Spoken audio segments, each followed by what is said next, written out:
नहीं निकले। हमें हमारा विषय है कब्रिस्तान, हमें कब्रिस्तान चाहिए, इसी पे हमारा नारा होगा। हमारा जो जगह है, हमारे हक की जो जगह है, हमारा जो हक का जगह है सिर्फ हमारा नहीं है, उसमें कब्रिस्तान है, मशान भूमि है, कैथलिक लोग का है, तो हम उसी पे नारा लगाएंगे। हम ना ही किसी को जो चोर है वो है, मालूम है सबको। हम हमारा हक मांगेंगे, इसी पे हमारा नारा रहेगा, उसी पे हम हमारा मैसेज पहुंचाएंगे। ये बात ध्यान रखना है और हमें पुलिसों को पूरा सपोर्ट करना है, इसी पे हम आगे जाएंगे। ठीक है।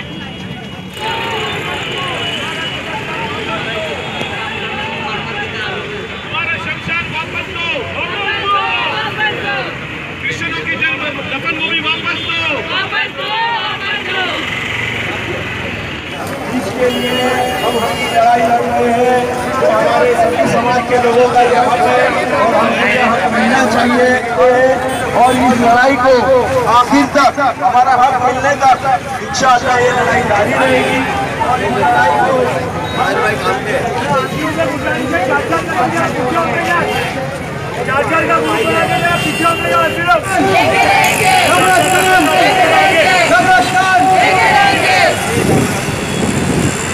लीगल कब्रिस्तान लेके रहेंगे, लेके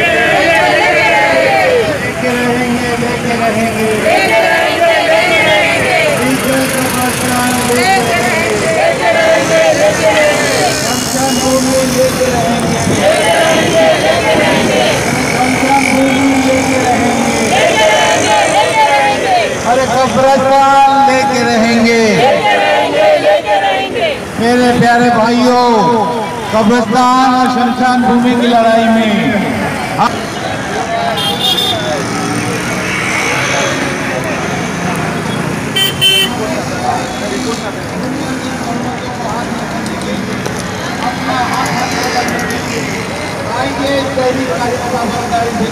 बनाएंगे ताकि आप हुकूक को हासिल करने के लिए अब ताकत का मुजाहरा करिए। आइए रिजर्वेशन की जगहों पर जो रिजर्वेशन रखा गया है वो तमाम रिजर्वेशन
पहरेदारों से कहनी है कि बात हमें मुमरा कौसा वालों से समझ के रहेंगे अपने घर में छुपे हुए गद्दारों से।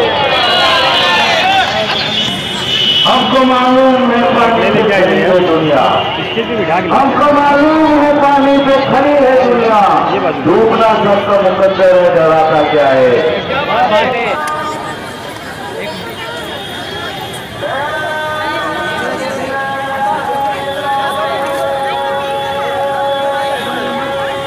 नमस्कार, आदाब। ग्रेट इंडियन टीवी न्यूज़ में आप सभी का हार्दिक स्वागत है।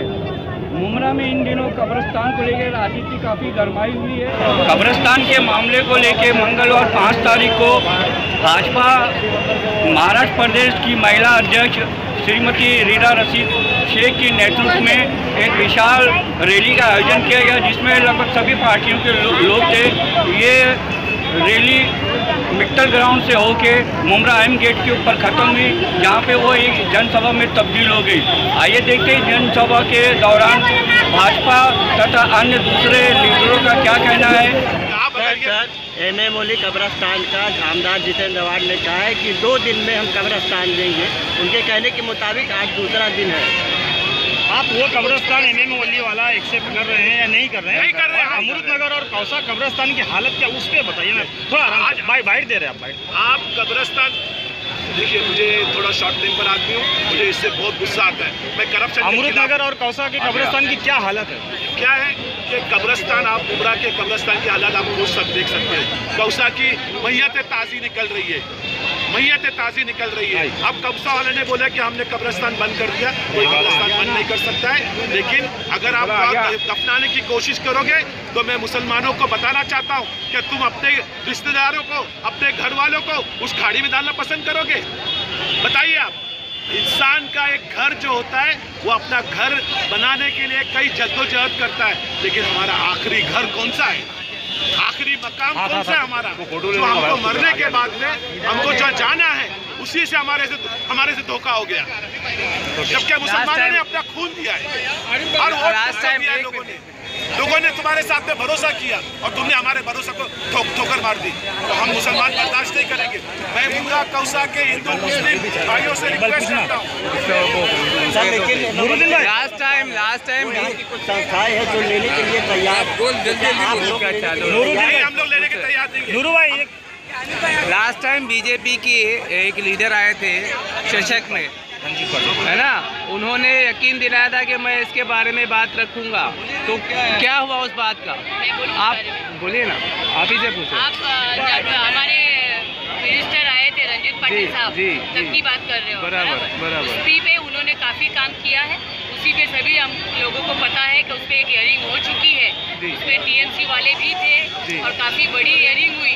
उसमें भी कुछ मसले हुए हैं जो उन्होंने पॉइंट्स निकाले हैं। दूसरी हियरिंग इंशाल्लाह जल्दी ही बोला है उन्होंने कि दूसरी हियरिंग लगेगी और इंशाल्लाह इस पे हमारा दूसरा निर्णय भी आ जाएगा, क्योंकि पेपरों ने बहुत सारा घोटाला कर रखा है। नहीं तो इतना अचानक आपको कैसा याद आ गई कि कब्रिस्तान का इतना बड़ा मसला है? इतने दिनों से जो हो रहा था, कॉर्पोरेशन की तरफ से इश्तिहार वगैरह देकर भी अनाउंस किया था कि ये चेंज किया जा रहा है। उस वक्त आप लोग कहाँ थे और अचानक आपको कैसे याद आ गया? बात बताना BMC। अरे भाई एक मिनट, इनसे पूछे। नूर भाई ये प्रोटेस्ट पे बैठे जरा। हाँ बोलिए। आपके मीडिया से एक बात मैं यहाँ बताना चाहूँगा कि मैं नीदा राशिद उनको मैं सलाम करता हूँ। तो एक औरत तो उठी, हम तो नामर्द हो गए। और मैं आरिफ लद्दाख और नजमुद्दीन मलूक को और फारूक सटल को, ऐसे लोगों को, मैं इन कुर्बरेकर साहब को, इन लोगों को सलाम करता हूँ कि इन लोगों ने साथ दिया। वरना आप सोचिए कि आप भी मुसलमान हैं, मीडिया भी मुसलमान है, मैं भी मुसलमान हूँ, तो एक खवातीन को क्यों उठने की जरूरत पड़ी? इतनी देर के बाद याद क्यों आई? वही पूछा यार। हम तो आज तक सोए हुए थे, इन्होंने आवाज दिया, मुझे मेरे दोस्त ने बुलाया, आवाज तो दिए ना कम से कम। मर्द नहीं करेगा तो अगर और मर्द नहीं कर रहा तो एक औरत उठ के खड़ी हो गई। ये इलेक्शन के बाद ही ये सब यादें क्यों आती? पहले इलेक्शन से पहले याद क्यों आती? काम हो रहा है, आपको पता होगा रंजीत पाटिल साहब यहाँ पर कोई कब्रिस्तान के दौरे पे नहीं आए थे, CM चचक के दौरे पे आए थे, आपको पता है। उसी में ही जनता से आवाज आई थी कि बाबा कब्रिस्तान का इशू है करके। उसी के बाद उन्होंने ही इस मामले को सीरियसली लिया और मुझे बोला गया कि इस पे काम करिए और ये मैडम मेरे पास लाइए, इसको जल्द से जल्द हम इसकी सुनवाई करेंगे और इस पे काम करेंगे। तो मैम रिजल्ट तो अब तक का नजर नहीं आ रहा है। एक मिनट पूछ लेंगे। इस तरीके से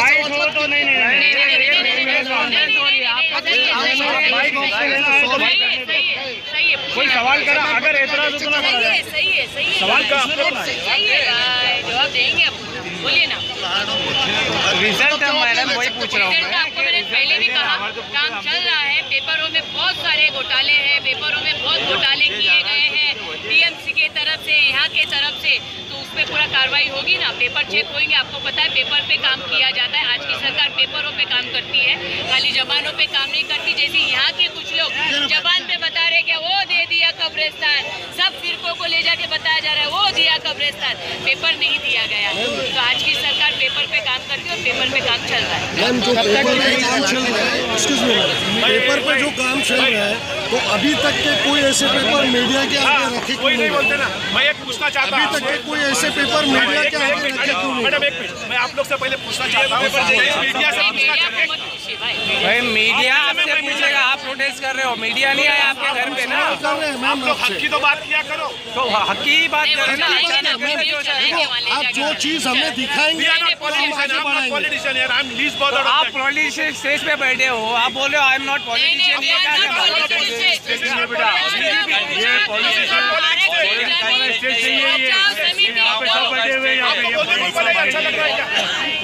पॉलिटिशियन का फोटो लगा है भाई साहब, पॉलिटिशियन का फोटो लगा हुआ है। अरे पॉलिटिक्स तो वो भी मुसलमान भाई है हमारा यार। अरे भाई नाम देख लीजिए, बात नहीं क्या हो गया आप भी हमारे भाई हो यार। ठीक है हो गया, चलिए साथ दीजिए, साथ दीजिए, साथ दीजिए, हाँ बोलिए साथ दीजिए, इस मूवमेंट को आगे ले जाए। हमारे कौम को उनके हक का जो आरक्षित जगह है, जो दूसरे लोग बोलते हैं कि हमको आरक्षण दो, लेकिन किसी ने भी हमारे को जो आरक्षण ऑलरेडी मिला है, जो हमारी जगह है, उस पे काम किसी ने नहीं किया है। तो इंशाल्लाह ये दुआ कीजिए, जो हमारे लिए आरक्षित जमीनें हैं और जो कब्रिस्तान जहाँ बनना चाहिए वहाँ बनने के लिए आप लोग दुआ कीजिए और इस पे प्लीज मदद कीजिए। मैम लास्ट टाइम ये अभी जो रिजर्वेशन है वहाँ पर नहीं दिया गया, कुछ लोग कोर्ट गए हैं, तो क्या आप उनको बैकअप करेंगे? आप भी कोई पिटीशन कोर्ट की तरफ मूव करेंगे? देखिए सब भाई लोग सभी लाइनों में लगे हैं, सब अपने अपने जरिए से काम कर रहे हैं, मैं भी इस जरिए से काम कर रही हूँ, सबको मेरा साथ रहेगा। यानी सब अपने अपने जरिए से काम करिए, मैं भी सरकार से काम करूँगी। हम लोग ने जो अभी समिति बनाई है, समिति के जरिए हम लोग काम करेंगे, तो सब मिलके जब काम करेंगे हमारा काम एक प्लेटफॉर्म पे आएगा, तो ही हमारा विकास होगा।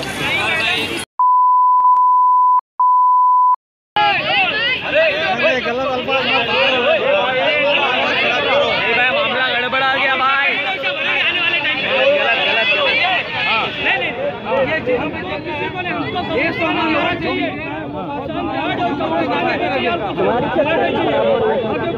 हमने तो काफी कई वर्षों से इज्जत किया, 9 वर्ष से मैंने काम किया, कितनी इज्जत की, और आज इज्जत का फल ये है, हमने आज तक इज्जत किया था उनकी, और बिना बोलते चंद पुतले ने चंद किया है, नहीं किया है, ऐसा थोड़ी कहीं होता है। हमारे वोट देते थे, अभी दो ना, हम थप्पे से जवाब देंगे, इससे देंगे पेपर से।